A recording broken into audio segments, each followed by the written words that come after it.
Chemistry isn't instant. Why butterflies at the first date can mislead you? Let's start with the common belief.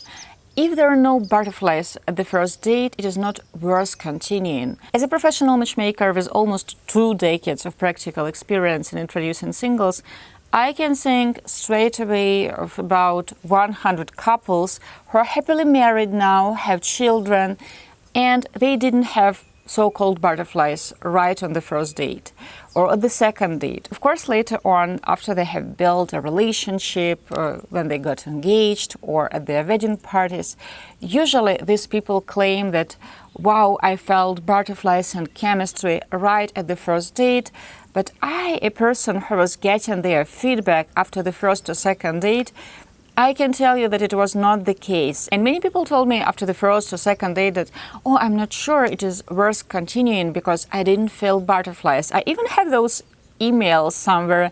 Of course, I will never share them with anyone. And it took me and my team lots of patience and professional expertise and persuasion to actually push our clients to go out on a third, fourth, fifth date. And you know what? Those butterflies appeared, chemistry appeared later on. And now these couples are happily married.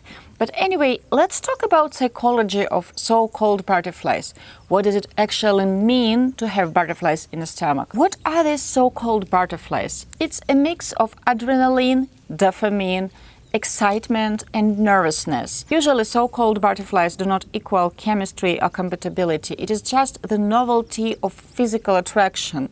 You meet someone new, someone you find hot, someone you find exotic. For example, she speaks with an accent, or she comes from another background. She is totally new, and you feel excitement to learn something new through this person. And you confuse it with butterflies. Very often butterflies on the first date mean anxiety and not chemistry. You're just anxious. You worry if she will like you or if she is the one, if this is it. And you think about all the scenarios and your mind and your body plays tricks with you. She is not the hottest woman on this planet. She is not compatible with you, but you stubbornly want her to be, and your body plays along. So very often the whole desire to have butterflies right on the first date only misleads you. So those butterflies on the first date, pretty much it's a reaction of your nervous system. You are in this fight or flight mode, so your body releases cortisol and adrenaline, and it has nothing to do with compatibility. You literally feel excited and stressed at the same time, and blood is redirected from your stomach to your muscles, so you literally feel light in your stomach.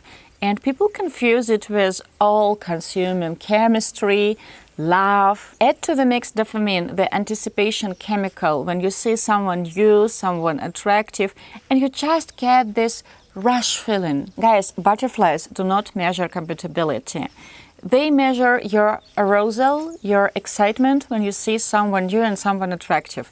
This is it. You can feel so-called butterflies with someone toxic, someone unreliable, someone who is not interested in a relationship, someone who you believe is your type but is not actually compatible. On the other hand, you can feel really calm and grounded, and people often confuse it with boring and having no sparkle, but you feel this way around someone who is actually compatible, someone who is drama-free, someone who is not toxic, who is ready for a relationship, for a commitment, and this person doesn't give you any mixed signals, but you confuse this calmness with no sparkle and no butterflies. I will be honest with you, usually when our clients give us feedback after the first date that they felt crazy butterflies, when they claim that she is the one or he is the one, that chemistry was so strong right on the first date or after like 2 dates. Usually we know that this is not going to be that introduction. We have to start looking for another match, because if it starts that high, usually people end up being disappointed after 3 to 4 dates when this level of dopamine decreases and when they start seeing faults, because you romanticize the whole experience. She feels so hard and so new in your eyes, and it starts to fade really quickly. So usually it lasts around 3 to 4 dates, and then usually a client claims that, oh, she said this, or how come she claims it is not mutual. I liked her so much that he has dismissed the fact that it was not mutual. He has ignored all the signals that it was one-sided, because he found her hot on the first date, new and exciting, and he didn't even notice a moment when she lost her interest, because he has overreacted. His excitement was all over the place, and she found that weird. At the same time, when we get the feedback that the date went okay, so it was normal, not the best date of my life and not the worst date of my life, like normal date, okay, we have talked for about 2 hours, she's a nice girl or he's a nice guy, and we have discussed this and that. I like this, I disliked this. So there are always things that people like and dislike. We understand that there is potential. Usually they go out on a second date, and it very often gets slightly better than third date, and it gets slightly better. And people can notice, if they are smart about their dating strategy, that every date gives more information about each other. You find more things you have in common, and every date is slightly better than the previous one. Unlike the situation when chemistry was crazy strong on the first date, and then it starts to gradually fade. And actually, it usually fades till the date number 3 or 4. So many people confuse calmness, comfort, when a person is stable, not giving you this drama vibes or toxic vibes, with having no sparkle and no butterflies. And vice versa, the person is super excited and nervous at the same time because he hasn't been dating for a while. For example, he is trying a new dating site, or finally he is hiring a matchmaker. So he puts so much pressure on the first date that he doesn't even notice chemistry. He's too focused on the way he feels right now, this excitement, this novelty. Do not confuse infatuation with compatibility. To find out if you are compatible, you have to go out at least on 3 to 4 dates. So if you want to get rid of this addiction to quick butterflies, and you want to actually focus on compatibility and potential of a healthy, lasting, meaningful relationship, you should stick to the rule that I'm not labeling this person as my type or not my type, compatible or not compatible after the first date. I give myself at least 3 to 4 dates to actually get to know a person, spend some time together, give myself a chance to actually get to know this woman when my body is not mixing the signals just because I'm excited, nervous, or stressed. Look for curiosity. Am I curious to see this person again? And of course, there are people who say that, oh, I wasn't curious. Like, I have met 20 women and I was not curious to see none of them ever again. Well, it means that pretty much you need to step away from dating for a while. You have to take a so-called dating detox, because once you lose this excitement and light nervousness, it means that you are not doing it right. There is no way 20 people did not spark your interest, or you did not feel curious to go out with any of them again. So pretty much either you have overdated or your expectations are unrealistic. I can't call them high because they're stupidly unrealistic. You expect way too much out of this first date, and this is just the first date. Look for comfort. Look if the conversation flows. Of course, it is okay to have so-called pauses in conversation. Don't try to fill every moment with questions or jokes.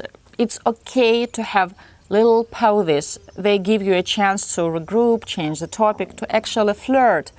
Also, look at your dating partner's reaction.